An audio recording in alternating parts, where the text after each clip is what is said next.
did you know that Sisqó, the flamboyant, platinum-haired singer who dominated the late 90s with his smash hit Thong Song, was once poised to be one of the biggest R&B stars of his generation? But almost overnight, he disappeared from the mainstream. Was it bad luck, poor career choices, or something much more sinister? Some say he was blackballed by the music industry, silenced for refusing to play by the rules. Others believe his own ego and missteps led to his downfall. We're at the top of our game. We got money in the bank. We got chart-topping singles. We just came off tour. It was traumatizing. What would you do differently if you knew nobody would judge you? Oh, snap. I wouldn't have cursed out that one executive at the record label that put me on the blacklist. Did you actually invent the 360 deal yourself? I wouldn't say I invented the 360 deal. Is what I needed to do. Everybody has the ability to sign a contract and to roll with whomever they want to roll. To roll with me, I needed to have more skin in the game. What's the real story? Buckle up, because this one's a wild ride. Before he was the flashy, dragon-tattooed star we all remember, Sisqó was just Mark Althavan Andrews, a kid from Baltimore, Maryland, with big dreams. He got the nickname Sisqó because of his curly blonde hair, which made people say he looked like a Latino.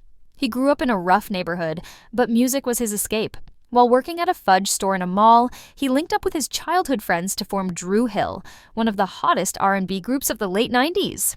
Dru Hill exploded onto the scene with their self-titled debut album in 1996. Hits like Tell Me In My Bed made them R&B royalty almost overnight. The group's blend of smooth harmonies and street edge made them different from other boy bands of the era. They weren't just singing about love, they had swag. And at the center of it all was Sisqó, with his powerful voice, wild energy, and unmistakable charisma. But success came with its own set of problems. Creative differences and industry politics started causing tension in Dru Hill. And when Sisqó's solo career took off, everything changed. By 1999, Sisqó had stepped out on his own, and the music industry was paying attention. His debut solo album, Unleash the Dragon, was an absolute monster. It went multi-platinum, fueled by the insane popularity of Thong Song, a track that was initially supposed to be a joke.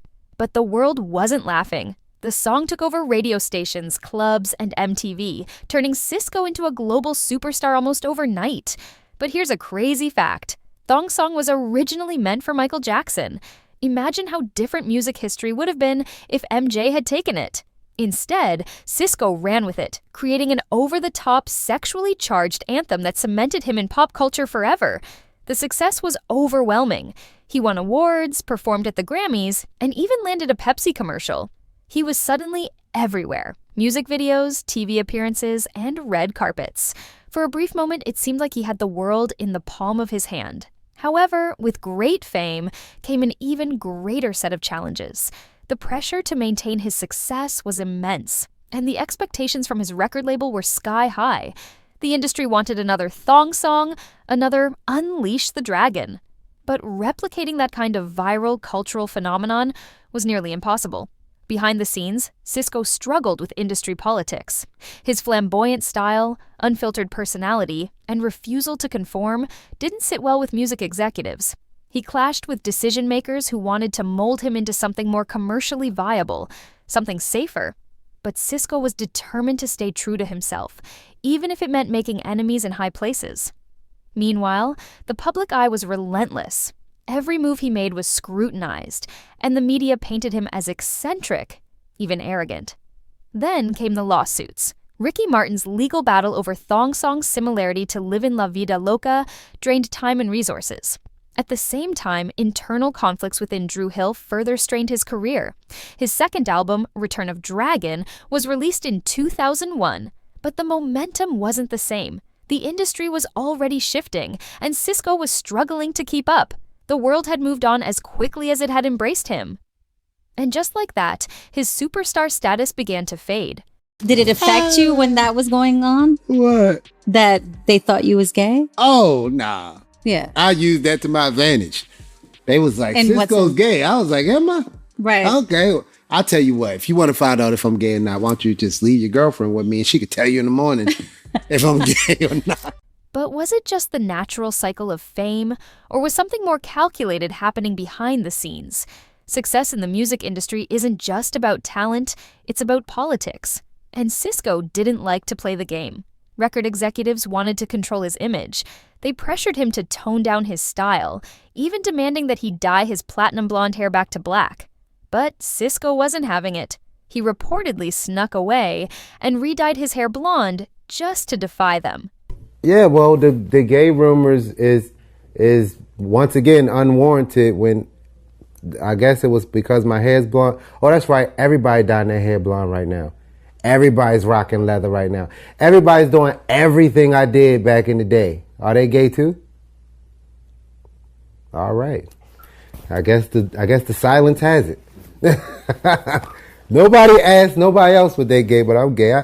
I'm just a trailblazer, dude. I'm at the top of the list. I take risk because I'm not insecure about myself or my manhood, so I can do, whatever I feel like I, want to do to express myself as an artist, and it kind of, one of those things that I was able to do first, so that young artists now can express themselves without having fear of being called gay. That didn't sit well with the label.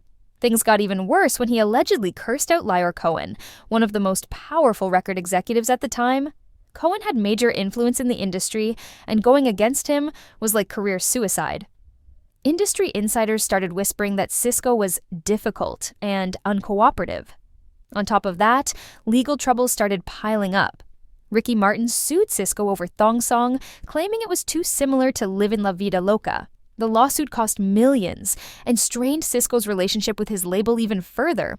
And then, just like that, the industry turned its back on him. Almost overnight, Sisqó went from being everywhere to being nowhere. His second album, Return of Dragon, flopped despite his best efforts. Radio stations stopped playing his music. His tours weren't selling out like they used to, and the media started running damaging stories. Accusations that he was a diva, rumors about his personal life, even claims that he was a deadbeat dad. Could it have all been a coincidence? Or was it a deliberate attempt to erase him from the industry? Many artists, especially black musicians, have faced this kind of silent exile when they refuse to follow industry rules. Prince, Michael Jackson, and even Lauryn Hill all had moments where they clashed with the powers that be. Could Sisqó have been another victim of the system, or did he play a role in his own downfall? Some say his ego got the best of him, that he was too unpredictable, too unwilling to compromise, that his moment of fame burned too brightly, too fast, and there was nowhere to go but down. Despite everything, Sisqó never truly disappeared.